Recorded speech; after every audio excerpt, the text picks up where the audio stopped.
especially with the move, which I have a spreadsheet of all of my finances, including the total cost of the move, and it was almost 5,000. And that includes the first rent and the security deposit. But anyways, I had to go further in debt just to get that move going. But then I felt like, oh, okay, obviously once I just get settled in, then it would stabilize and work. But anyway, she kept asking for more and more money, and I actually, this started when we were in Minnesota too. She kept asking for money. Right away, this would have been like August or September, I don't remember. But right away, she wanted $2,000 a month from me, which there's no chance that I could have done that at the time. But she was in Minnesota. Yes. Because again, so basically from July, August, till now, basically, I had like a few $100 more, but I was basically living fully off of VA disability. So obviously, 2,000 a month, that's, yeah, there's no chance I could have done that. But she just like kept threatening, well, okay, I'm gonna take the kids away and all that. So I tried basically to like placate her. I was sending her like whatever I could. So I remember like right away when she sent me, or when she was yelling at me about sending 2,000 every month to her. That because again, there's no chance I could do that. But I ended up sending her 500, and then just every month it was basically the same things of her wanting more money with threats of taking the kids away. And I couldn't do that. And there was a few times like I was sending, I don't remember the exact amounts, but I'm sure it can be looked up. But I would send like $100 one month, about $200 another month.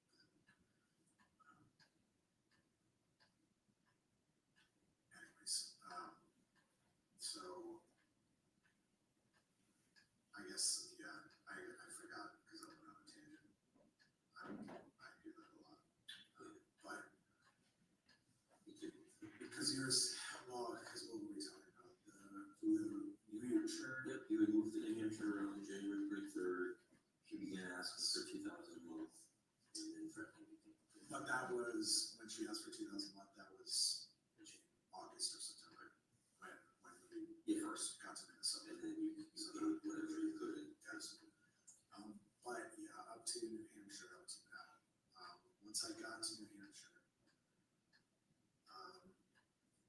then she got very aggressive about how she was going to keep Valen in Minnesota unless I started paying her money. And she got into a whole thing, and it got really bad when we had a phone call to where she was yelling that she was going to have me arrested, and she was just straight up lying about it. I don't know.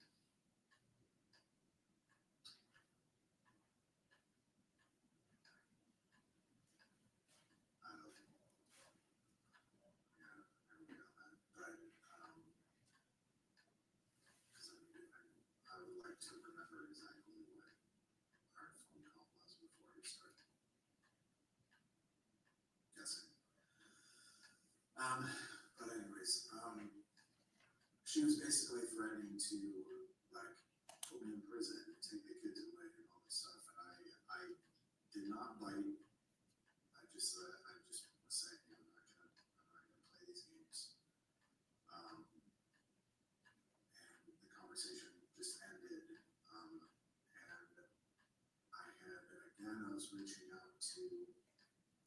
family, I was talking to her,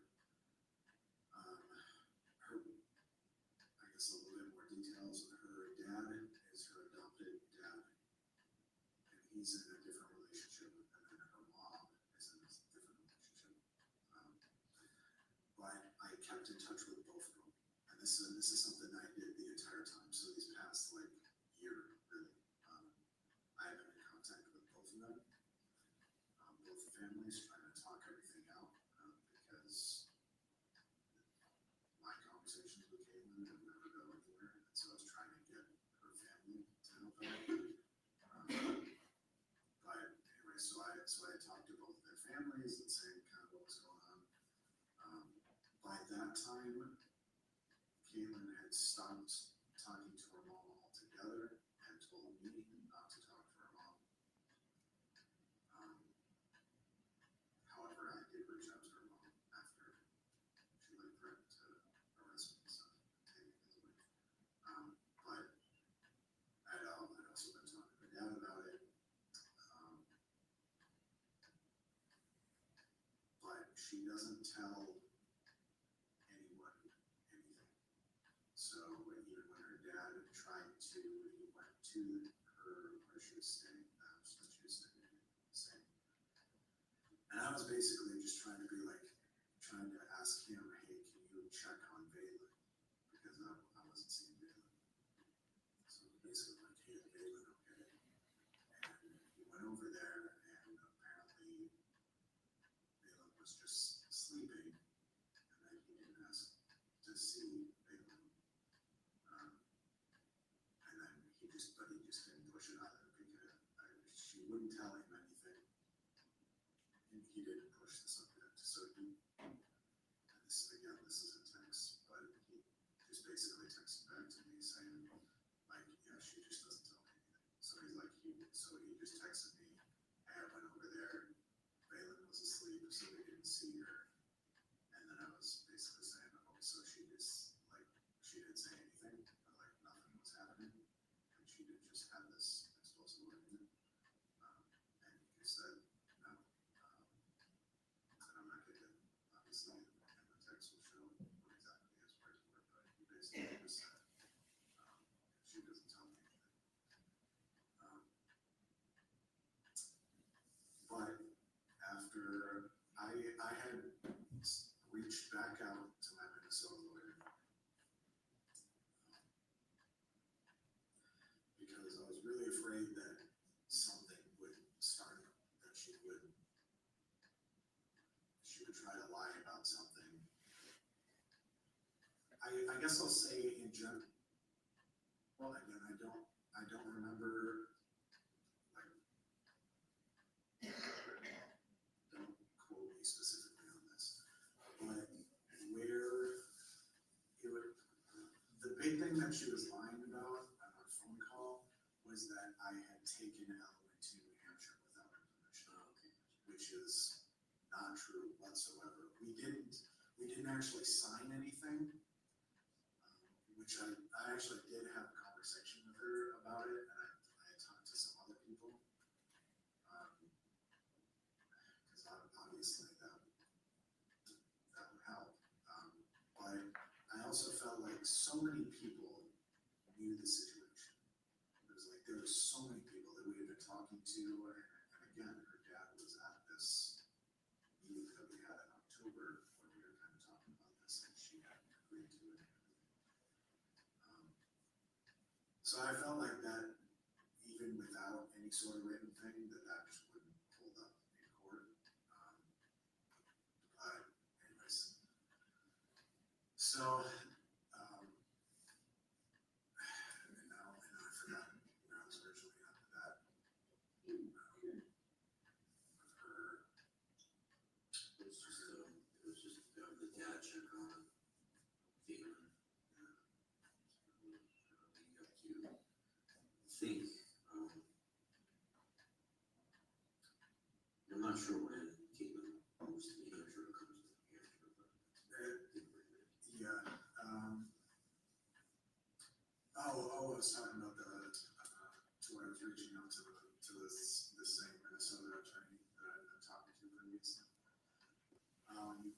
reached out to her again and was saying, hey, I think, like, she's gonna try and pull something, like, oh, and this is where I was going, because I was afraid that she was gonna lie to police or whoever, and I was gonna have some, like, raid on the house randomly, which I would hope that no one would do, because you would do like some sort of due diligence instead of just like randomly taking someone's word and then coming to a house. But I did actually call the Berlin Police Department too, because my lawyers, I was asking again my lawyer, like, hey, should I like give the police a heads up and be like, yo, there's a civil thing going on and she's trying to make some stuff up. So I did actually call the Berlin Police Department. And I'm just curious. It's not totally relevant. I'm just curious. So you come here on January 23rd. When did you call Berlin Police? I don't, again, I don't want to assume, but it sounds like it's after several months of making some payments. Is that accurate? no, I mean, we've only been here for Just a January. month. Usually you don't remember what you called just to give them a hand. Like 2 weeks ago, I don't know. Because all this stuff, like again, with the Berlin Police Department, like that, obviously the call logs, it's gonna have that. I don't even know if you can get the actual voice calls. No. Okay, yeah. But you can at least see the call log that I did call the Berlin Police Department, whatever it was. And all the text messages. Yes. But anyways, but they said anyways, like, hey, we would get involved anyways. But I talked to the lawyer, the big issue though was that I just didn't have money. And so the lawyer wanted a retainer, obviously, 4,000. And I was trying to figure out how to get 4,000.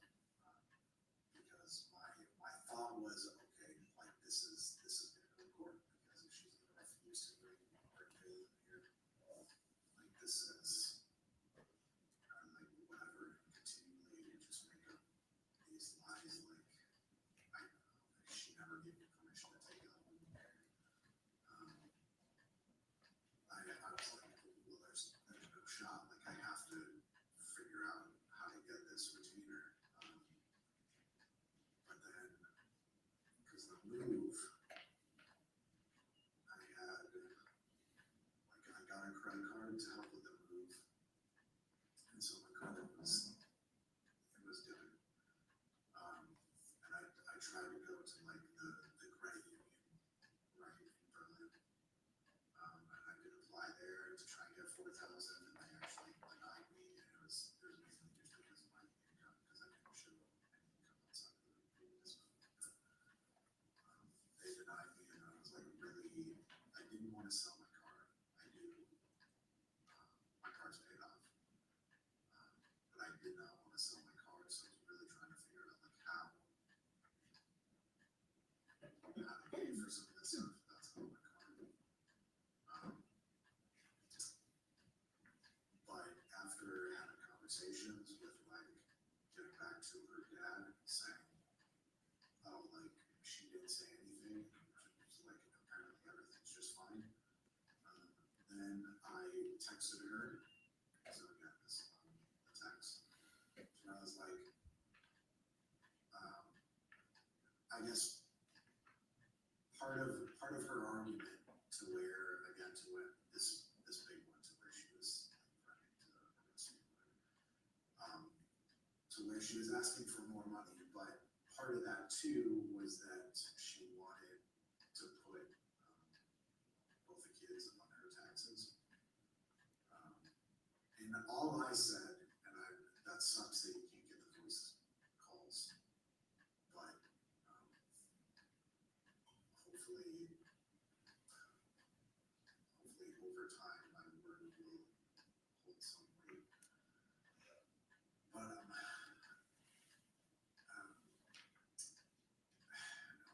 forgot. What I was saying. The voice call. Yeah, I think she was. Oh, she wanted to put, both the kids on her taxes. And I was thinking about it for a minute, and again, I will say I was not biting on her, like overly aggressive, like I'm gonna arrest you. I was just kind of like, yeah, I'm not playing these games. But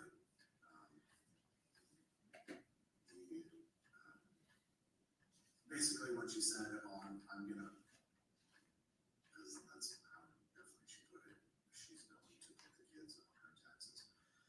That made me second guess because I wasn't sure. I wasn't sure if there was something like, would that give leverage in like custody or something like that? So on the phone call, I literally just said, I didn't even say no. I just said, well, let me get back to you because I'm not sure. Like, I openly said, fine, you can claim Balin, but like Evelyn's with me right now. She was like, you left her in Nevada. Like, I had her most of the time in Minnesota. So my initial thought was, well, if there's something like custody-wise, I don't want to agree to anything right now. And so I literally just said, well, let me look into it. But anyways, obviously, she don't like that. But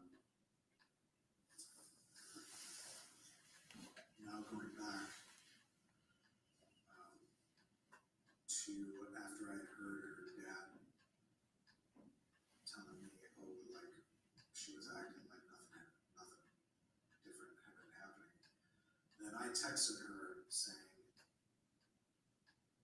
will you bring Valen out here if I just agree to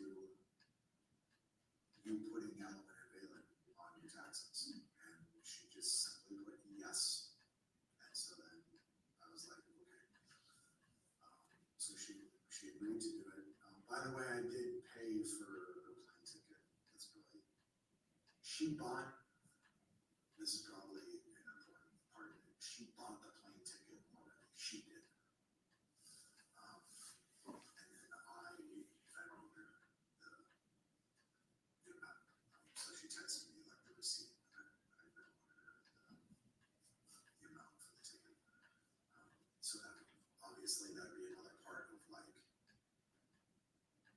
evidence of how, like, I wasn't like coercing her to do this, like she did this stuff, and then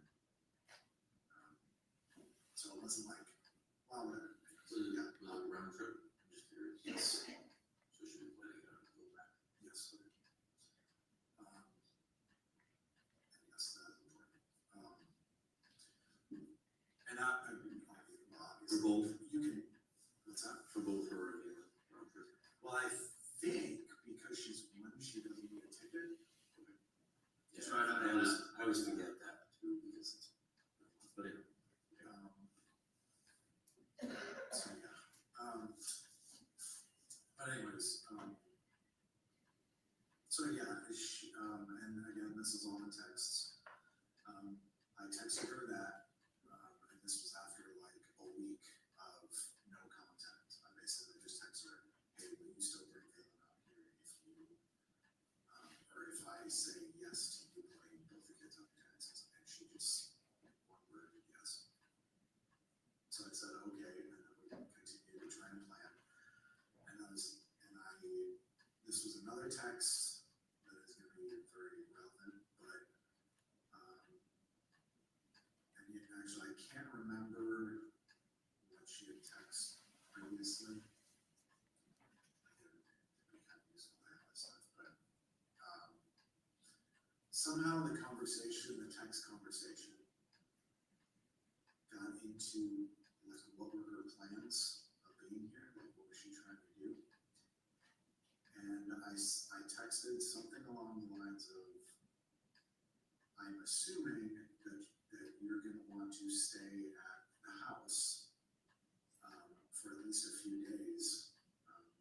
And this was because I'm like, well, why would you come here and not want to see like Ellen or whatever? And she then texted,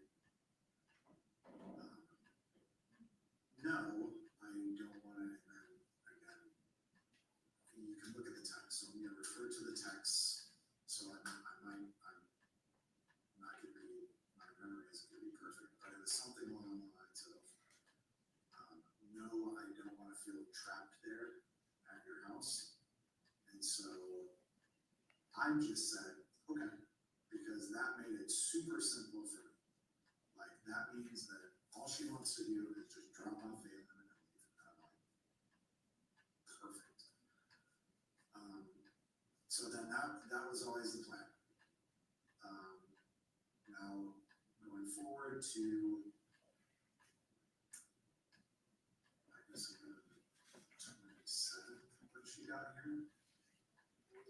It's 27th, Tuesday. I can't look at my phone. Yeah, this is 28th, but this is the other, so 29th is Thursday. Yeah.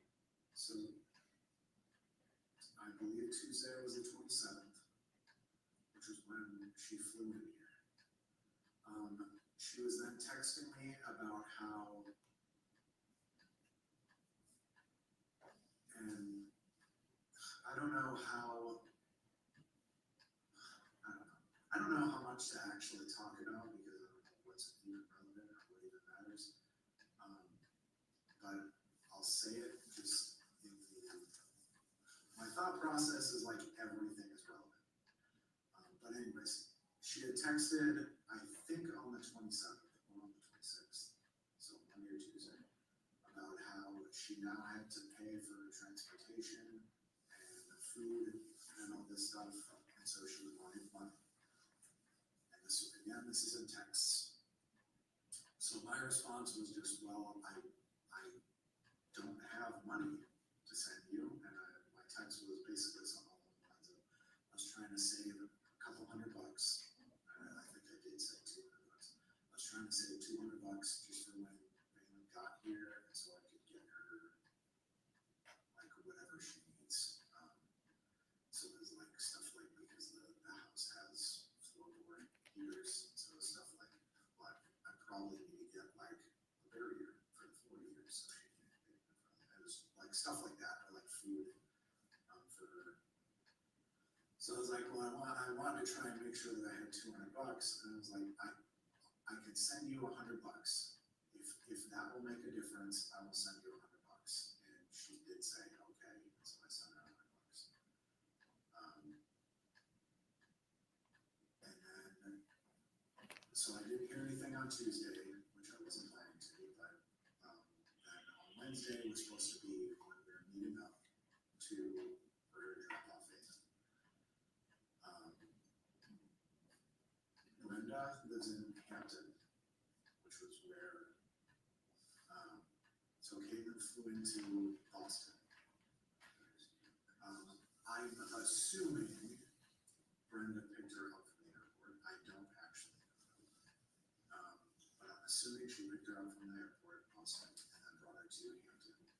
Again, I'm assuming she wasn't staying with Brenda. I shouldn't even say that. I don't even know if she was staying with Brenda. She might have been staying in one of the properties, because I think she has like seasonal properties. So that's I'm assuming she was staying around the building. But anyway, so that's obviously really this like over 3 hours from Berlin, Hampton to Berlin. And so I was basically, and then again, this is a long text, I was basically saying like, well, okay, well, let's try and be in the middle, because I don't really want to drive 6 hours and whatever. So I basically picked a spot pretty much right in the middle. Is that Alcea? Alcea? Yeah, and it was, we agreed to meet at Harlem Jacks.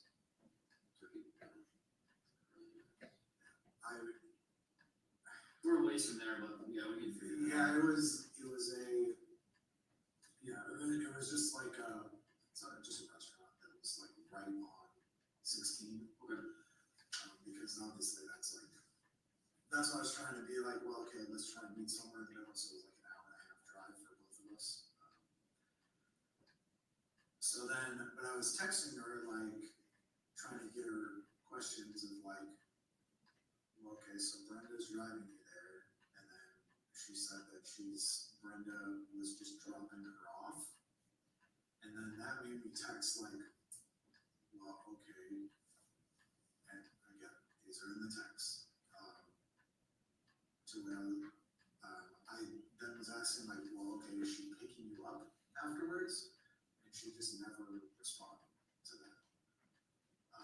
But I was just immediately confused. Like, is she just gonna leave and then come back? Because that doesn't make any sense. Because like, why would you leave, drive an hour and a half back to Hampton, and then what? Like, are we need to plan to be at the restaurant for like 5 hours?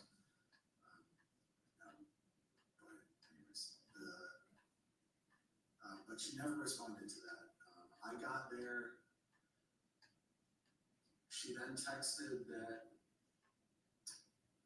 something had happened to the washer and dryer or something like that, and so they're like an hour late, which was fine. I was just there. We just were hanging out. Ellen and I were just hanging out at that restaurant. Then she got dropped off.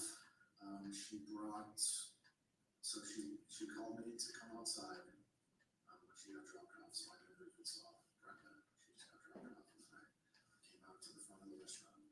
She had Valen's. She had a couple bags of Valen's stuff.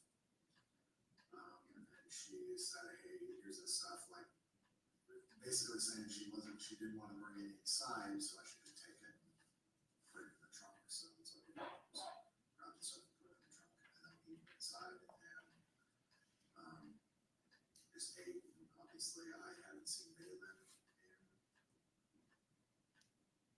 like over a month at that point. She had obviously not seen Ellen, and so basically there wasn't much conversation between Caitlin and I. It was more so like, just super excited to see Valen, and that was just kind of that was where my head was. And then after a while, she started, which is something she does because she doesn't want to talk to me, so she'll talk to our kids, like with me there. And so she was like, hey, should I come to your house? Like asking Ellen that. And immediately, I was like, and again, obviously, none of this would have happened if I followed my gut. But I immediately was like, this feels like a bad idea. Because this was never part of the plan. She specifically said she did not, and again, it's in the text, that she did not want to come to the house because she didn't want to feel trapped. But anyways, I immediately I was not happy about it. But, and I started asking, like, well, where's Brenda? Like, is she not coming back to pick you up? And she was just saying no. And I just decided, like, okay, if she just wants to come here, see the place, and then, like, stay the night, I guess, with the kids, fine. But she was not going to stay there any longer than that. So we went back. I drove her up to the place. Then everything was fine that night. I set up because before my pods, the remainder of our stuff, I had in pods from Nevada. Before I had that shipped out, I got an air mattress for Ellen. I just slept on sweat air mattress. So that night, which would have been Wednesday night, then she stayed the night there, filled up that air mattress, and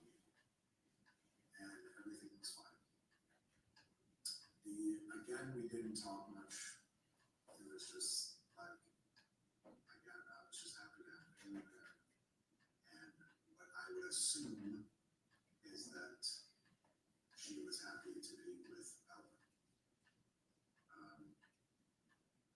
the next day though, I kept asking, and I should say this too, the previous night,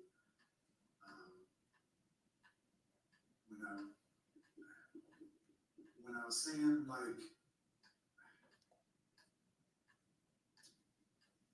basically whenever I was asking about, hey, like, is Brenda gonna come and get you, or like, what's the plan?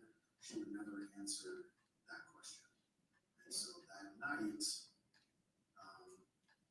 I didn't push it, because I really didn't want to. Because it's like, it's difficult to deal with her, so.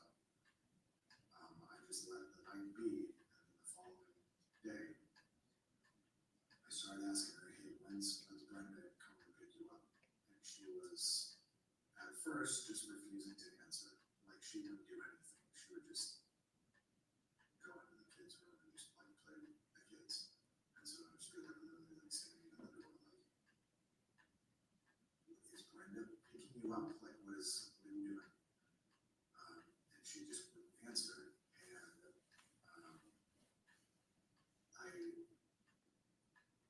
was very calm the entire time, just every like 15 minutes, and like, hey, what's the plan? And eventually she just started saying that she wasn't going to leave. And then we got into a conversation of, no, we texted, you didn't even want to be here in the first place, and I don't want you here. I didn't plan for this. Like, we have, like, me and the kids, whatever, like, we weren't planning on you even being here in the first place. Like, I don't want you here. And then she just said, no, I'm staying here, and I'm not leaving. And that went on the entire day of her refusing to leave, and as it escalated more and more, she started getting more and more aggressive about how, you know, I'm going to take the kids away from you, I'm going to call the cops, I'm going to get you arrested, all this stuff. And then, obviously, as things got more and more aggressive, if you can tell by kind of my demeanor, I'm a very calm person. I think everyone can ask anyone. I'm a very calm person. It takes a lot to get me riled up. But that is the one thing, and there is definitely a lot more to my emotional attachment to kids, but that is the one thing that does set me off, is like these continued threats of taking the kids away from me.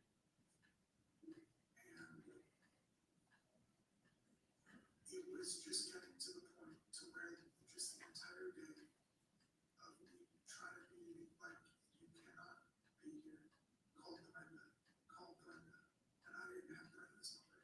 And I was literally thinking that, like, I need to text someone to try and get Brenda's number so I can talk to her. Trying to be like, hey, you need to come get her. But yeah, I didn't have her number, and it just didn't get to that. But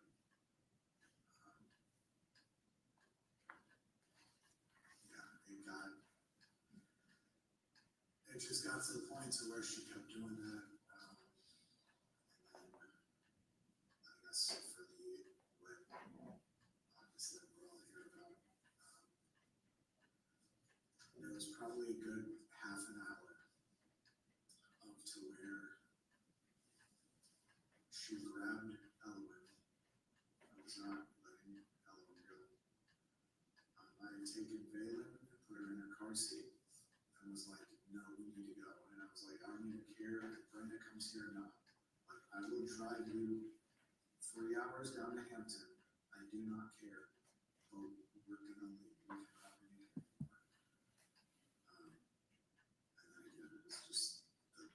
aggressive, like, whatever, her, just like, threatening to take the kids. Saying that, yeah, she just wasn't gonna leave, and then she was gonna take Bailey and Ellen back to Minnesota, all this stuff, and it just kind of hit a breaking point, and especially with her holding Ellen in her arms, not letting her go, because there were a couple times where I went up and I grabbed Ellen and was like, let go of Ellen. I will say, I never, not that it even matters, but I'll just say, I never like hit her or touched her or anything like that when I was a kid. Obviously, that's whatever. Anyways, but I was trying to grab Ellen and be like, hey, let go of Ellen, and she just wouldn't do it. And that was like kind of the tick. And the moment was, and this, because it was,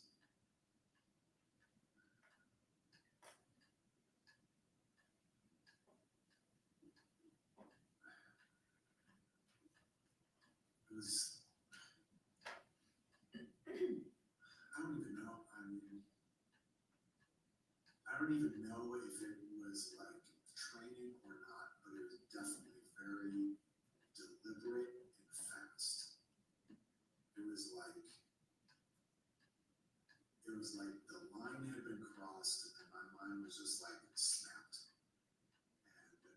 And my gun, so I guess I'll set the scene. I assume people have seen this scene. She was on the couch holding Ellen and not letting her go. My gun was on my desk to the left. After a couple attempts of me trying to grab Ellen and Ellen, and her not letting go, it was very, very fast, very deliberate.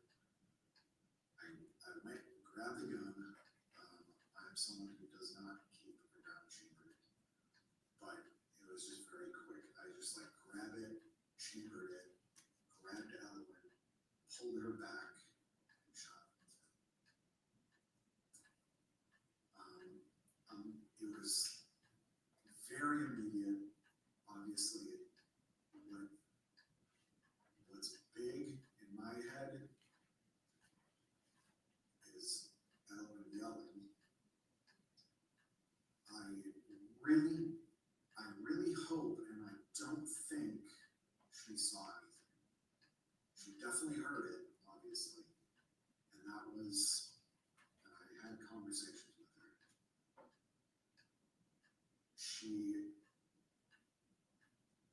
She was complaining about her ears, that it was very loud, obviously. But when all that happened, which again, it happened super fast. I mean, it was like training, so where it's just grabbed it, caught, grabbed Ellen. And then right when I shot, it was just immediately, I grabbed Ellen and like ran out of the house. And just immediately ran out of the house and put her in the car. Valen was already in another room. She was closer to the door in her car seat. And so immediately I go run and I put Ellen in the car. And if you saw the layout, there's garages in the back. My car was in one of the garages, but I ran and put her in and I backed the car out to the back door. And I sat for a minute, like talking to Ellen. And for one, I was making sure that nothing had happened to her. And I know she she was just complaining like out loud. That's what she was saying, loud. And so I was trying to check though to make sure nothing else was going on. Like she didn't have any injuries or anything like that. She did. I couldn't really check her hearing, obviously. I mean, I'm sure it was super loud. But anyways, then at that point, it was just kind of like, well, now I'm screwed. To where I understood what had happened. I understood, and I still do. I understand the consequences.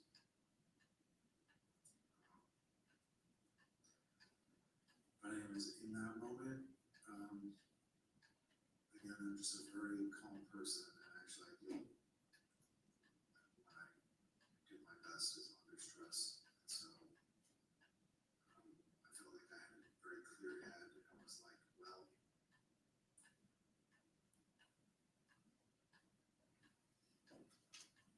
I guess I want to spend a bit of time with the kids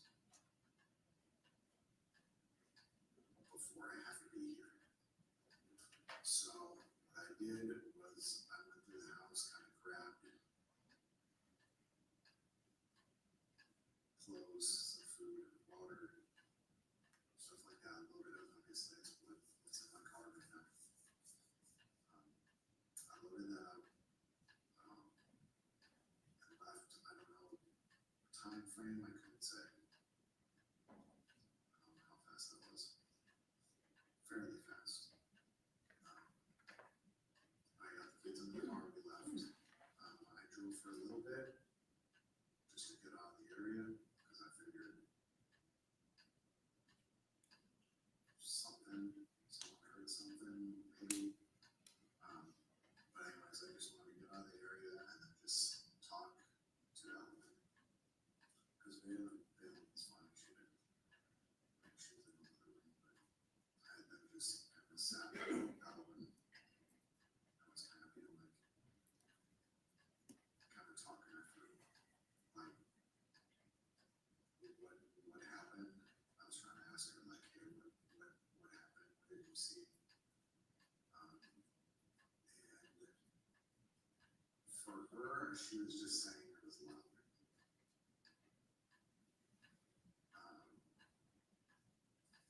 And she wasn't saying anything else.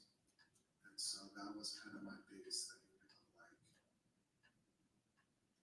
I just really hope she didn't actually see me. And then it was just a loud noise. And she just, like, because of that, she just closed her eyes or whatever. And I was just doing this. I hope. And it seems like that's all it was. I still hope that that's obviously all it was. She was good though.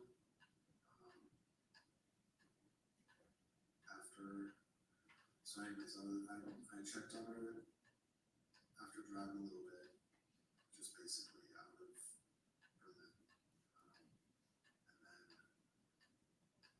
And then I was just kind of trying to plan what I was going to do. Because kind of immediately I kind of knew what was going to happen. Like, it doesn't matter. I understand that it doesn't matter how I feel. It doesn't matter if she was threatening, whatever. I fully understand the consequences and what that means. And I kind of immediately was thinking, well, okay, at some point, I'm just going to turn myself in. But I don't know when I'm going to see the kids again. So I'm going to spend some time with them. So I for anything else, I was kind of trying to think in my head when I drove to Concord.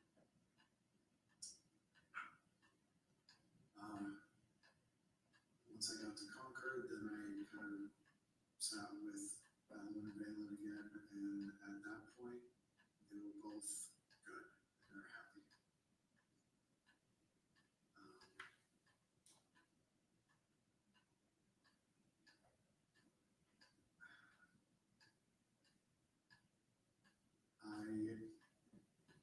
I hope that there's no issues with this.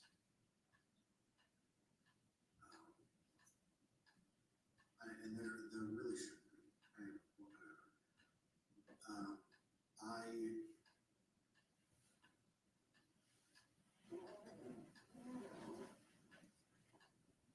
getting ahead of myself. When we got to Concord, I was kind of, again, I sat down with the kids, and was like, in the corner, obviously. We're kind of all sitting in the front. And they were all better. They were both better. Like Ellen wasn't crying. She was good. She seemed happy. And for my own,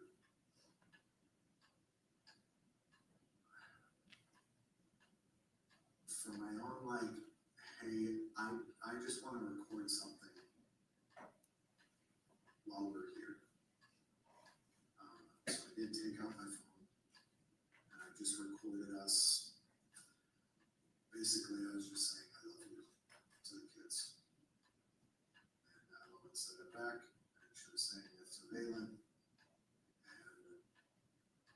basically, I got the recording.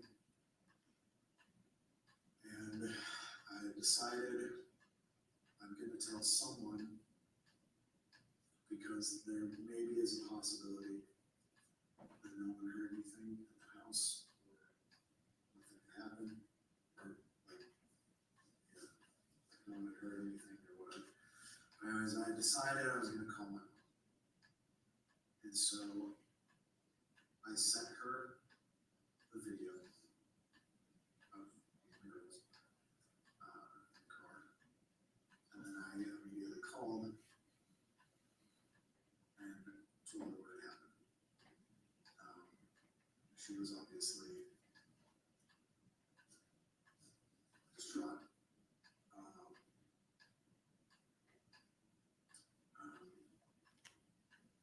The conversation didn't go very long because I didn't want it to.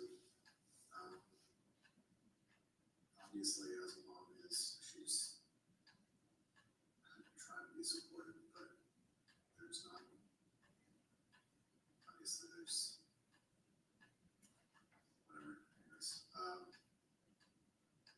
but I basically said, hey, you should probably call the cops. And especially too, because I didn't want to call her and say, and for her to like somehow be complicit of like me calling her and then her not calling the cops. So which is my point of when I asked you earlier, of how did they know? Because I was wondering if it was my mom. There is a note that you called somebody in Minnesota, but I don't think, so it's just whatever our dispatchers are putting in. So there is a note that you called somebody, but I have to talk to somebody that has a little bit more. It's probably safe for something. So that was basically what I said, and then I said, from here on out though, I'm gonna go back, as in I'm turning off my phone. And I just want, and I told her this, I was like, I'm gonna turn myself in, but I want some time with the kids before I do it. And then that's when I hung up and I turned my phone off. I ended up driving to, I don't know where in New York. I was getting close to New York City, west. I don't remember. I don't know New York, but it was like west of New York City. But, and I guess there is stuff going on in between too, like just making random stops or whatever, and just like, if the kids were awake, like, hang out with them. I got down to New York and then, just kind of laid in the backseat with the kids for a minute. Got like a couple hours of sleep. The kids have been, they were sleeping on through the whole thing, but they were sleeping good. But, I mean, I'll just lay in the back and slept for a couple hours and then, woke up, and at that point, that was kind of when I was deciding, because my initial thought was, oh, I'll just surrender, I just ran the police department.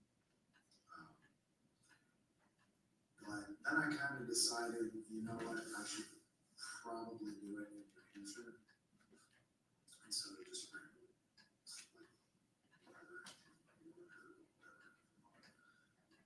So then I started heading back. And by the time I was getting near, my decision was, well, okay, I know that I'm going through Keene. So my plan was to go back to Concord, which was where I originally stopped and came back home. So I was like, I guess I'll just go to Concord and just for a minute. But I was like, I do want to just sit down with the girls and just have breakfast somewhere. And so as we were just driving through places, I was kind of waiting to go to a restaurant until we got to New Hampshire. And I was even envisioning this. I was like, you know what's going to happen? I bet we're going to stop at a restaurant, sit down and eat, and then the cops are going to like raid the restaurant. I had that already in my head, but anyways, as we were driving through Keene, I was like, well, okay, well, let's see what's going on next. And I kind of mentioned this, but as I was driving through Keene, I saw that Chili's right there, and then saw the police department, and I was like, well, they're probably like eating right there, and they're probably just sitting right there. So I just kept driving, and then I saw the Applebee's, and was like, well, I guess I can see if Applebee's is open. And then turned the corner, and like I wasn't even paying attention because I was just trying to see if the Applebee's was open. So I had pulled into the Applebee's and was trying to see their hours open sign. And so I pulled up to the hours open sign and was trying to like look to see what it was. And then I see the cop pull up behind me. And I was like, wow. I was really not expecting it. Children Applebee's, okay.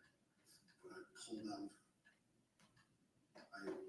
Then there was parking spots kind of right in front of me, so I pulled up in the parking spot, and I was like, well, and the officer didn't do anything. I was assuming he was like trying to verify like a license plate or something like that, but he didn't do anything at first. But I was like, my immediate reaction was he was just pulling me over just randomly for something.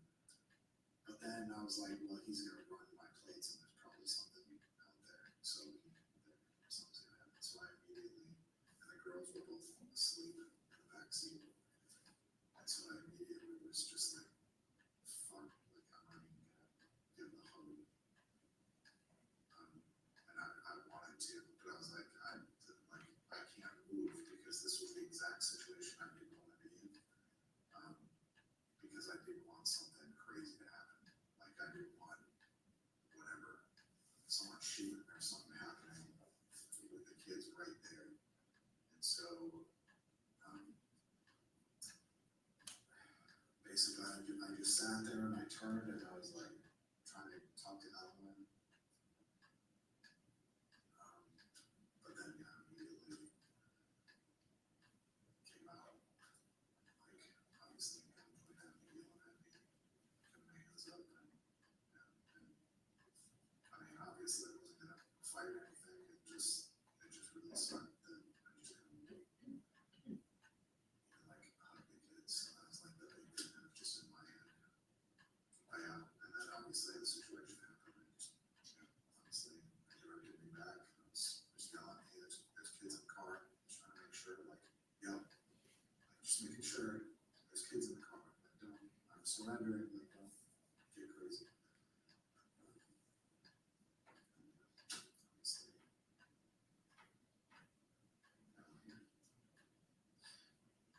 I think it covered pretty much everything. Not quite to the point where I don't have questions. I do have a few kind of like, just kind of curious questions and stuff like that to clean up. More or less like timeline. So we talked about Caitlin flying in on the 27th. We didn't really talk or see her until the 28th. I was wondering what time you got to the,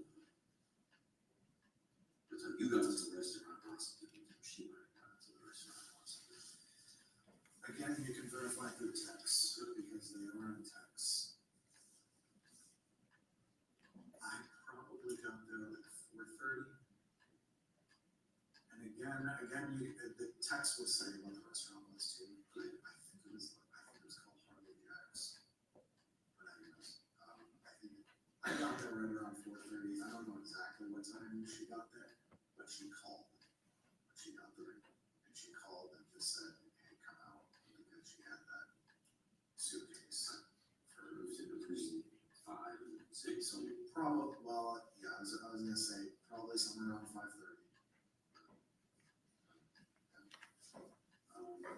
what time do you think you got back here? The apartment house, I don't know. It's a large house that has apartments.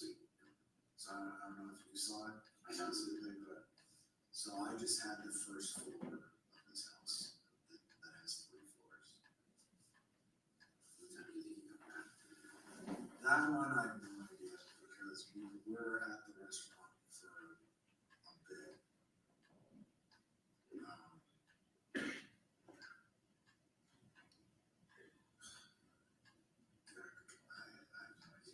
And that one, and I don't even know, I don't think anyone was texting or anything. Well, actually, I was home at this point, so this was a text that went out that night. And I wish I could remember what I said. I can't just look at the text, but it was from my mom, and it was something like, "Hey, is everything okay?" And I think I wrote something like, I don't even know what I wrote. I was saying something about like how Caitlin was at the house. And I think my mom was asking again, like, "Hey, is everything okay?" And I don't think I actually responded to that one. But obviously, she knew, Caitlin's at the house, what happened? But, so if, to verify, timeline, Check the message. when my mom texted, or when I responded, is actually probably better than when I responded, we were home, we were at the What time did Element's bedtime? she's, I guess you could say 5 or 10. But for me, I'm up late. So I'm up. As like this past week, I was up till like 2 a.m. Pretty much every night. But she was pretty good. Like, I say that just because Ellen, a lot of the times, if I'm not in bed, she doesn't want to go to bed. So she tries to hang out, but when she understands that I'm trying to work on stuff that like this past week, she was really good at just being like, "I'm gonna go to bed now," and just goes to bed. What were the sleeper arrangements? I know you said Caitlin was on an air mattress. What room was that? So, if you know the layout of the house, I had turned the living room into my room. And there, probably why I was doing these things is relevant, but I turned the living room into my room, and the dining room was turned into the living room. And both of those there's glass doors separate the two rooms, but I just had it open all the time. And so, when you're asking the sleeping arrangements, my bed is right there, in that living room, next to me. And then I set up the air mattress basically right in the doorway between my bedroom. For kids. Yes. And so she was right there, and then, what ended up happening was then Valen slept with me, and for the most part, I slept with her. The girls have, does Element have her own bedroom? She does. So I had set up like the girls' room, which they'll obviously know. But I'd set up like the girls' room, but they've never like we tried it a little bit to get Ellen to sleep in her own bed, but she never liked to. Neither one of us ever had a problem with her sleeping with us, and so Ellen has always just slept with us. So like when Ellen and I have been here, she always just slept in my bed. Is she school yet? School? Getting there. That was another thing. She had preschool set up there on, so I had got her accepted into the Head Start preschool in Berlin. But right now they're on like a break, so I think they were starting up like the 5th. Sorry, yeah, it's the 5th Tuesday. So then Thursday morning, you guys get up at some point. So I had a couple of questions about that. As far as, I guess basically, maybe it makes sense to ask first what time you actually shot Kate. Was it nighttime? It was definitely night. I couldn't tell you the time. How about like phone calls and stuff around that time? Nothing, so you got T-bombs. I don't know what her text or whatever. Because I obviously kept saying like, hey, like call Brenda, text Brenda, like. And so she was doing something on her phone, whether her text or what. Okay, so she might have been texting. She might have been texting. I have no idea what she was doing, but I have no idea what her text was. If she was texting or her phone calls, I don't know. One of the things you said that, so two questions. You said that you were not physical with Kate at all. How about the opposite? How about her physical with you?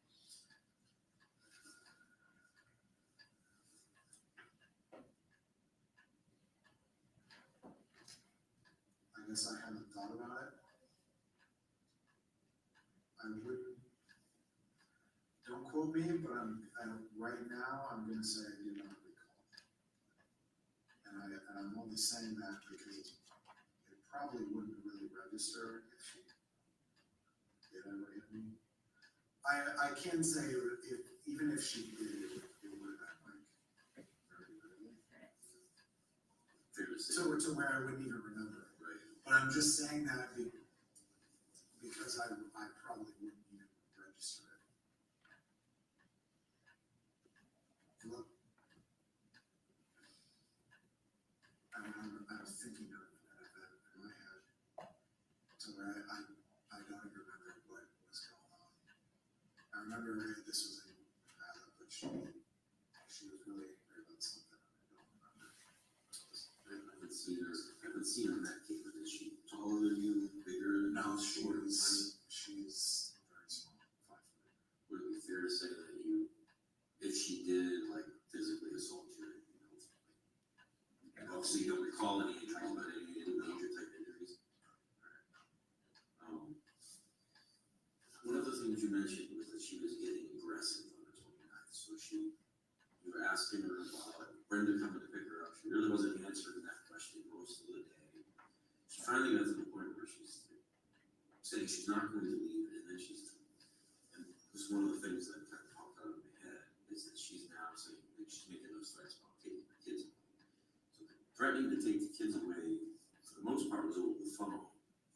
Now she's threatening to take the kids away in person. Yes. And you said she grabbed Eloise. I was just wondering if you could describe like how she holding Eloise. I missed that. I'm sorry. Eloise. How she was holding her. So, like full bear hug. So definitely 2 hands bear hug. Which was again why, like, which I said a couple times. More than a couple times. I couldn't say how many times. More than a couple times. I had, and obviously I couldn't really pull that much because like obviously I didn't have Element. There's a couple times I did try to grab Element. I was never grabbing Caitlin, but I did grab Element and try and pull Element away. But she was full like bear hugs. Was Eloise, would you say, was Eloise upset, crying, or was she comfortable? She was crying. So she's holding her forcefully enough to cause her to cry, or was she crying because you asked her? You could probably say both. Because she's very smart. She knows. Like when,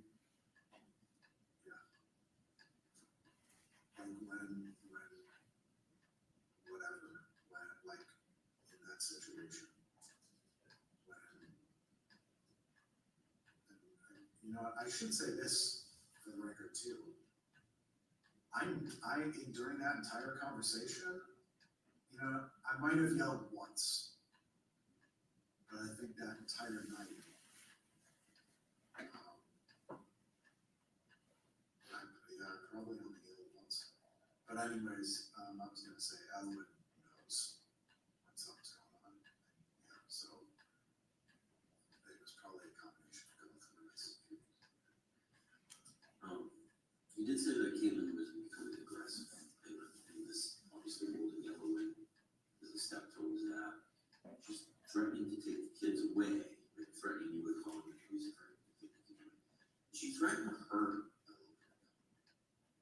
or harm or do with any kind of threat to physically hurt Eloise or you. Is it safe to say that, fair to say that she's not armed with anything right at this point? She's holding Eloise. I will say I'm very aware of the surroundings. Obviously, I knew my gun was right there. And then there's a couple knives that are like pocket knives. Where do you normally keep that for her? On me.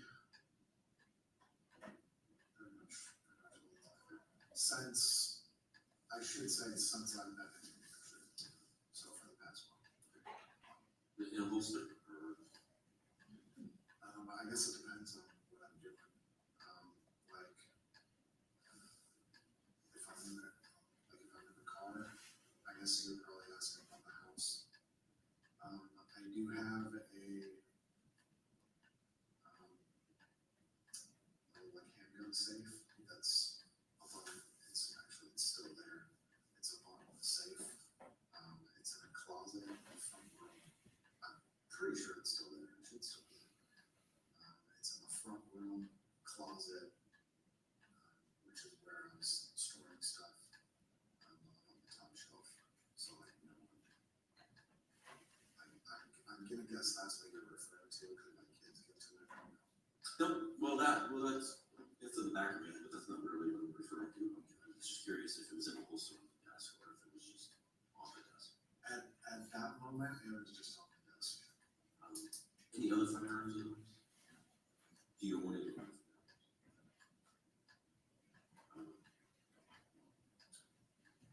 And that you said was on the desk. I was curious about your training.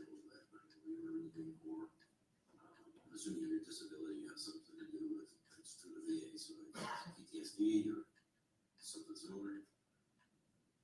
You know, I'm a veteran too, so I'm not uncomfortable talking about it. Yeah, well, that's a question I'm hesitant to answer. How But, about, yeah, if you're asking about training, because, yeah, this is, like, I see where this is gonna come to play. But yes, I am in the Marine Corps right away. Right boot camp, I was battalion high shooter. PMI, the coach, he gave me a jacket because he never coached anyone who shot as high as me. Immediately I got tagged to become a combat marksmanship coach, which then immediately my coach's course, and the top gun in the coach's course, being out like the recon special forces guys. So that was something I had like a lot of pride in my Marine Corps, even more so than my actual job. It's just my shooting prowess. But I can see where this is going of like, could it be that I'm endangering Elwyn by what I did? And I would very much say no. And just from that, just my training. just to kind of tighten that up a little bit more, you're an expert marksman of some sort of competition. So fair to say you know you were in danger, you know, Yes. because you're that, you know where that barrel of that gun was at.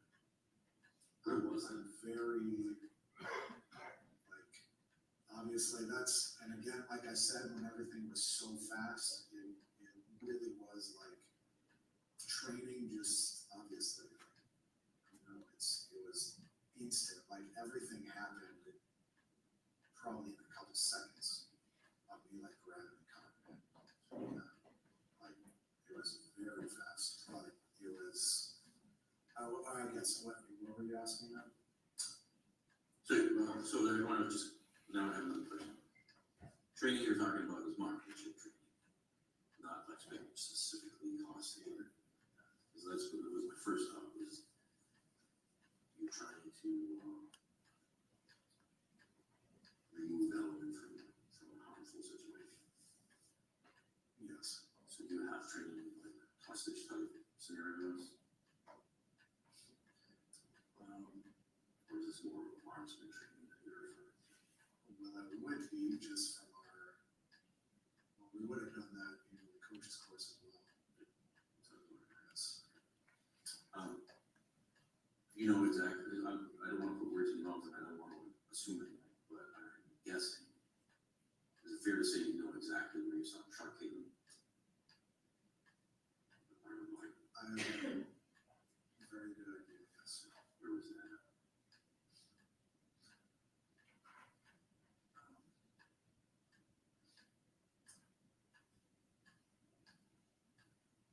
I'm There's a couple of trying to, yeah, I'm trying to decide if this is a trap question. So, no, it's not, I'm just like, I just want to, it's hard to say you're an expert marksman and that everyone is safe and not know where that round went. So that's what I'm asking. Yeah, yes. It straight through. I don't know exactly where it hit. I mean, my hair is covered, but side of the head for the other side of it. You're right-handed. You fire with your right hand. What type of caliber was, you know, where is it now? It was in the front, the driver's side door.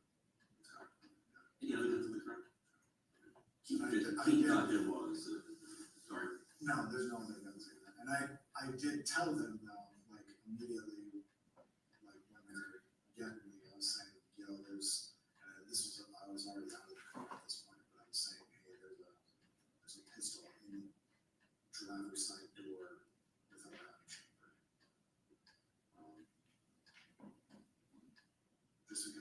And they were, I will say, they were good on that, of saying like, hey, just don't even touch the door, because the kids were right there too, and that was the point I was trying to make, it was like, yeah, like, before anything else, like, hey, there's a new chamber right there.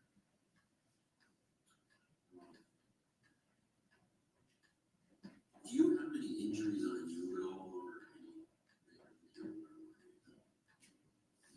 I see like, the handcuffs, obviously, like, dug in a little bit. Nothing on you, they're not harmed, you said both girls, as far as you know, were harmed in the law. Who's not? Your ears? I was gonna say, no, I was gonna say, because which again is probably relevant, I was continually trying to, like, as we were just throughout the day, morning, night, I was trying to check, like, to make sure that Ellen's hearing was fine. And obviously, I don't have any tools or anything like that, but it seemed like it was fine. She wasn't complaining about it, and she said it was fine. So, yeah. You have, Yeah, so obviously you've had a super difficult past year, probably. You've done everything you can as a dad, and everything's been against you. You know, she's friendly to keep the kids apart because you won't let her put them on your taxes. Stuff like that doesn't make sense. Obviously, you have to put up with it because you're concerned for the kids. I know you said you wish you stayed in Nevada in the first place because things were good there. You had this feeling in your gut. It's all right. I'll clarify with Nevada. I do really love Nevada. Yeah. It's not that I regret moving to New Hampshire, because for the month that I'm here, I like it. Obviously, things are different now, but my regret with Nevada was leaving to follow Caitlin to Minnesota, because if I had talked to my Nevada lawyer before I had left, then they would have said, oh, it's very simple.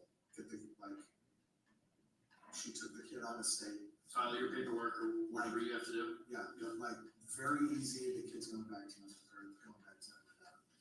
And so that, and I hadn't talked to a lawyer before, so specifically when I say I regret leaving Nevada, it was specifically for that reason. Okay. I wish once she left, I was just like, well, no, you left, you screwed up everything, like, nope, bring the kid back here. I'm sorry. And then So that was my regret. And then you follow her in Minnesota. Obviously, you want to keep the kids together. You're doing this long commute from northern Minnesota to southern Minnesota twice a week for the kids and with kids. So you're making all the sacrifice. You finally get to New Hampshire, things are working out, or getting better. You have your own place where it's peaceful. And then she comes to meet you with the younger kid. You're at the restaurant, and she wants to come to your house. And you just have that feeling, like, the pit in your gut, like, this is not going to end well. You know, she'd already threatened to make false accusations when she wasn't even with the older kid. Now she's in access to both of them. She comes over to your house. She threatens to have you arrested and stuff. And obviously, you had the feeling in your stomach that you didn't want her in there in the first place. Things were not going to go well. She was going to make it worse and worse. I know you had that, we'll call it a regret, I guess, of like, this isn't going to end well when you guys leave that restaurant and Ossipede and head back to your place. And do you have any other regrets or things you just wish, like in the whole grand scheme of things, if things went differently? Just like obviously there's such a long buildup of you trying to make it work for the kids and nothing seemed to go your way. And there is a lot. I don't know if I would phrase it like that though. Yeah, correct me if I'm wrong. I do wanna say this, that from every point of our relationship, her biggest issue was never communicating, which she never does to anyone, like her own family. Like I'm the one talking to her family. She doesn't even talk to her own family. So it's like, I'm super big on communication, and she never wanted to talk at all. but then two, of how she would never compromise on anything. And so like even small stuff of like, as an example, so like whatever, everyone's got a relationship, so Yeah. everyone should know what I'm talking about when it's like this small stuff like that. But it's like all these small things that just like add up. And I always felt like in my head for years, it was always like, and again, I said this at the very beginning, I am so much into like for a nuclear family to raise kids. So I'm like the mom and the dad have to be present to have a good child, to raise a child. And so this comes into like all of my decisions of like, suck up my pride, whatever, fine. She doesn't want to use the detergent, then I'll make sure our clothes are separate, all of our stuff is separate, I have my stuff, like my whatever shirts that I want to do this. And like, I couldn't wash the kids' clothes, I the kids' clothes, but anyways. But it was just like, okay, for the kids. And again, it was like when she took Bailey to Minnesota, and with talking to my parents and her parents, and I was just like, okay, fine, I'll just do it for the kids. And yeah, so that it's, I guess, I'm trying to remember what word or what phrase you were using specifically. I don't know if you remember regret. I mentioned it earlier, just kind of like things you could maybe wish had gone differently or whatever.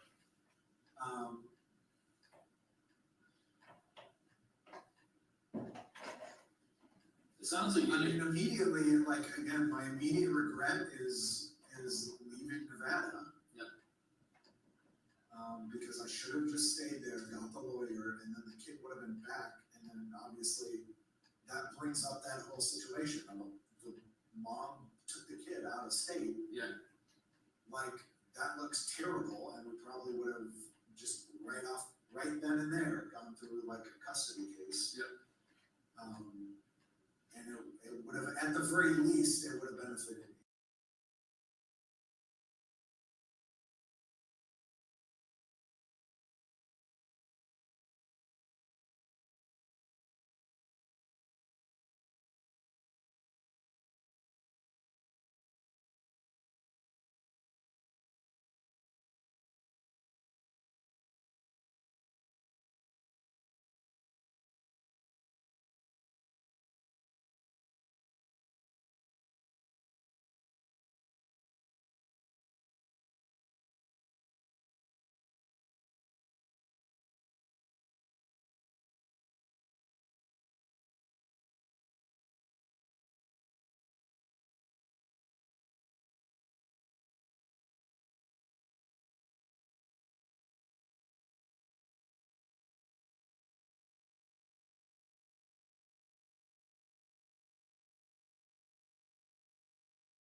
was split or whatever, obviously, it doesn't really matter, but obviously it would have looked a lot better on my part. And so that was obviously like my first big regret.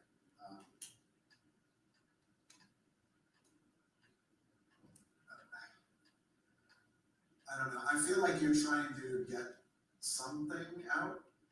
I'm just trying to look at the big, obviously, you've only been in New Hampshire for a little while, there's a whole Yes. big picture, we kind of covered most of it, but there's a huge lead up to this, and it Yes. sounds like to me, I'm sure to Mike too, you did almost everything you could, and it was just never good enough.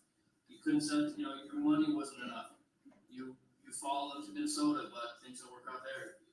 It sounds like you did everything, the best of your ability for the kids is, obviously things didn't turn out, I'm sure New Hampshire like you wanted them to, but. Feels like you're like buttering me up. See it as you see fit, yeah. Now I have a question. Well, I was gonna say, I don't know if you're getting at, like, do I regret New Hampshire? Which, no. I think I would have really liked it here, and again, I was getting everything set up. I mean, cause this is gonna come up, obviously, as the case happens. But I don't even know if I want to. I probably shouldn't even talk about that. Let me ask you this. Never mind. I don't regret New Hampshire, and again, I had everything. I mean, Ellen and I, we were having a great time, but like, we had so much, like, immediately, like, I moved here, we have people helping us move, she's meeting friends here, we got into the Head Start program, like, Yep. I got my, whatever, immediately got my, which my driver's license was so temporary one, they haven't done something, but yeah, I got, like, obviously, title switch over all the registration stuff, like, just fully getting set up here, and and there might actually be texts on this, I'm not sure if it was just conversations with my mom, or if there were texts. But there might be texts, there are definitely conversations with my mom of just saying, like, I don't wanna call this a success until, like, Valen is here and Kaylin is gone. And I remember at the very least having those conversations, but there might actually be text to it, because we would have conversations of like, oh, she's threatening this and she's not gonna bring Valen now, and now, like, Yeah. I'm saying, okay, fine, put on your taxes, are you gonna bring them here? And then, yes. And it was like, I was always so like, I'm not calling this a victory until this is done. And, yeah. Obviously it was not. Yes, I'm now having a question to ask. But I'll be two quick questions, and I think we're pretty much done. So, just kind of listening to the last couple minutes of the conversation, I have to ask now, it was never your intent for Caitlin to come here and kill her. Is that fair to say? Yes. Okay. And this was, Because even the way you just mentioned the text message to your mom, like, I mean, I realize what you're saying, but at the same time, listening to it, it's making me, now I have to ask that question. but yes, without a doubt, never any intention to ever do anything like that, absolutely not. And the other thing I do, and being a military veteran myself, or combat veteran myself, the other thing I do is I put myself in your head, and as I'm listening to you talk, the other question I have to ask is, could you have done anything in that moment where you're reaching for that gun, and from the moment you grab the gun to the moment you pull the trigger, could you, in your mind, have done anything differently to prevent racking around and pulling the trigger? Or is it just set in motion and done? Nothing you could do. It was from the moment that it was like, nope. Like, just even before I grabbed it, it was like, nope, and then again, it was like, it was almost like, again, to what I'm saying, it's like your training coming out. It was muscle memory, just not even in it, well, it's, whatever, it's dumb to even say that, because it's not like that's ever happened before, but anyways, yeah, If you could do it differently in the last 24 hours, would you have done differently?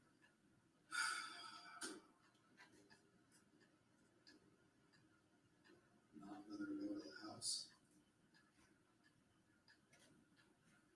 Then it's, you're getting into hypotheticals of, but then probably this, there would have been situations in like at the restaurant, or like, or whatever else, outside the restaurant, or like, again, because she very clearly, and I guess I didn't even say this, she very clearly had, no, I did, I guess I did, anyways, she very clearly had no intention of, for Brenda to pick her back up from the restaurant. She very clearly had intended to come back to my place without telling. Which is why And she so, said and it's- so that obviously factored in to where I'm like, well, what am I gonna do? So I have to drive her to Hampton, so I have to drive her an hour and a half to Hampton, and then drive 3 hours back to my place, and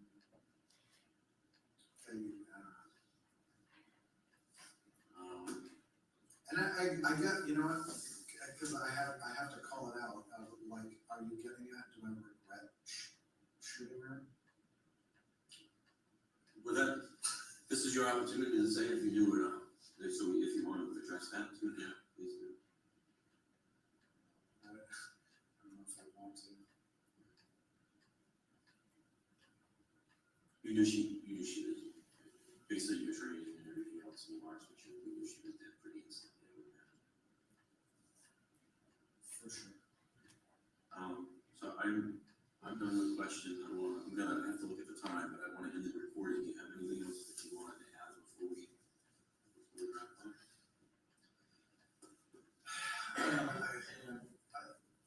Well, I do want to say I'm not answering that last question of do I regret that for either answer. It just feels like that's almost like that's like a trap question. I don't know, like that's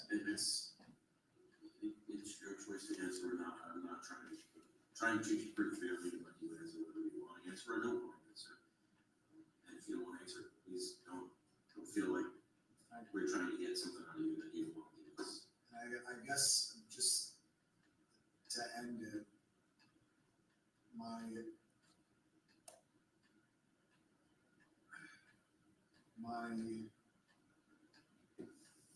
obviously all,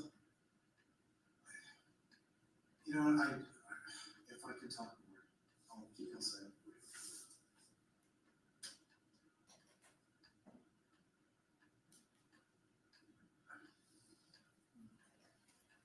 I have a very,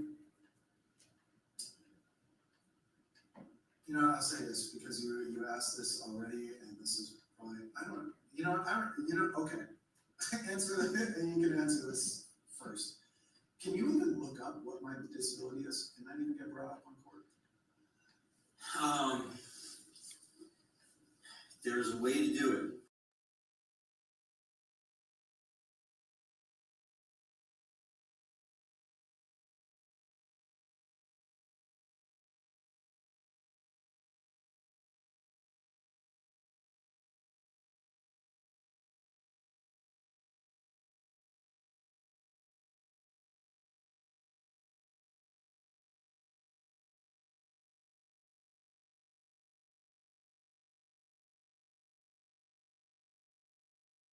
And it has to be in the middle of the situation. So in this particular case, I think it would have already had been done. So it has to be what's called exigency. And by that, I mean like something like heat of the moment type thing, hot pursuit type thing. And there's a way to call, not the VA, but there's some, our intelligence people can call and get stuff like with certain exigency. If that hasn't already happened, there's ways to do it with search warrants and stuff too, but I'm sure it'll come up one way or another. And I don't even know if it even matters. Well, anyways, whatever. I was gonna say, not even with that.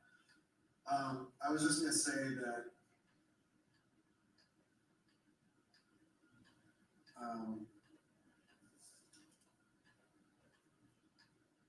starting back either 2016 or 2017, I started going into some very severe depression, and I did have a failed suicide attempt.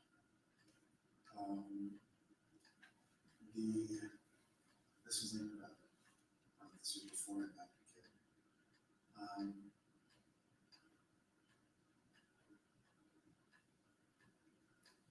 Like,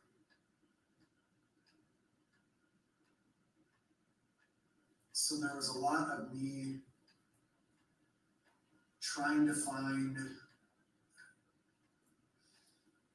I don't need to go into the whole thing, but it was a lot of me like what is the point?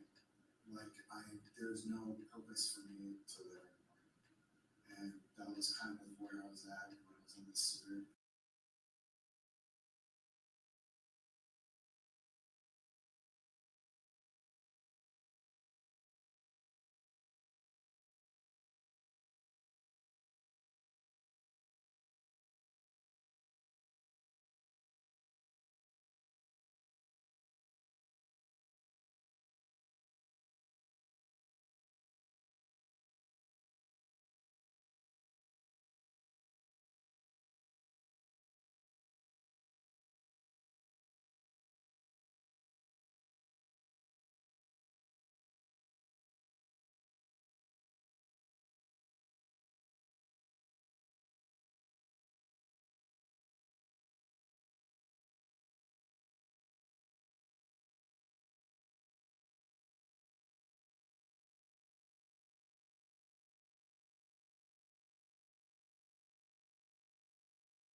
That's when this all happened. But after that happened, then, my parents took me in to their place back in Minnesota. And that is when I met Caitlin. And then when we had our first kid, Ellen, that was when it really was like, this is it. Like this is why I'm here now. And it was, and okay. I don't even know. Like, I'm debating whether I even want to say this. Because I think veterans, when you talk to veterans, they understand this. I'll just give this caveat and say it, because I feel like if you're a veteran, you understand this. But I remember our very first Christmas, to where Ellen had, she just turned 1. And actually, this reminds me, because this brings something up about Caitlin. And we could honestly go down this whole road that I don't think Caitlin cares about the kids. And that's a whole other can of worms that can be opened up. But Ellen's very first Christmas, Caitlin left and went back to Minnesota. So it was just me and Ellen. And then, so obviously, but I remember at the time, I was still like, I won't get into the details, but some financial stuff came up, and I was struggling with money again. And so that Christmas, I couldn't really get Ellen anything. And so I took pictures, and there's pictures of me and Ellen when she's, whatever, it was her first Christmas, and she's like opening up. I think she had like 2 toys, we had like 2 toys, and we had just this little Christmas tree.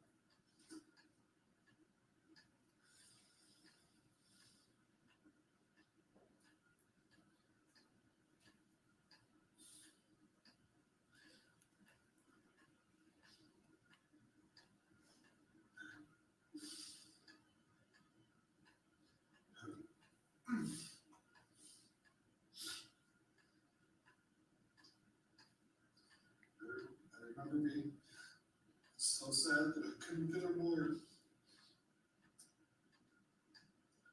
And I had those thoughts back in my head.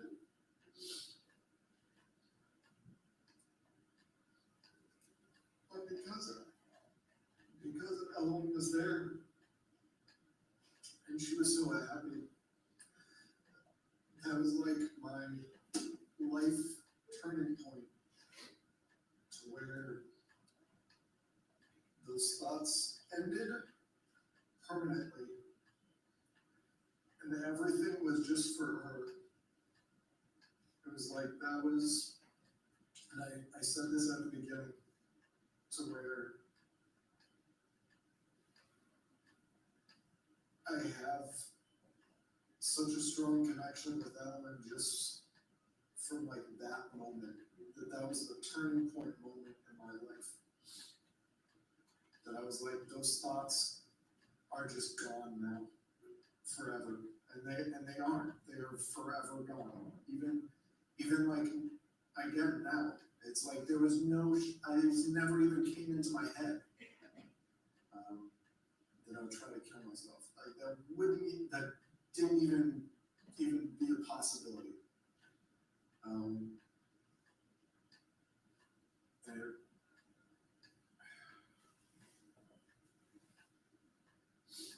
Priorities change. Was my commanders used to always throw something like that.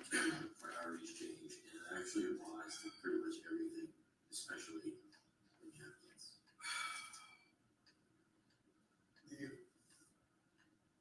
So I mean,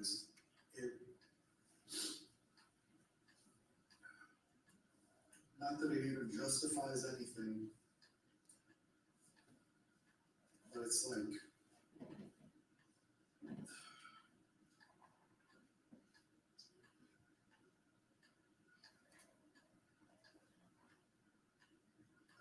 It's just my everything.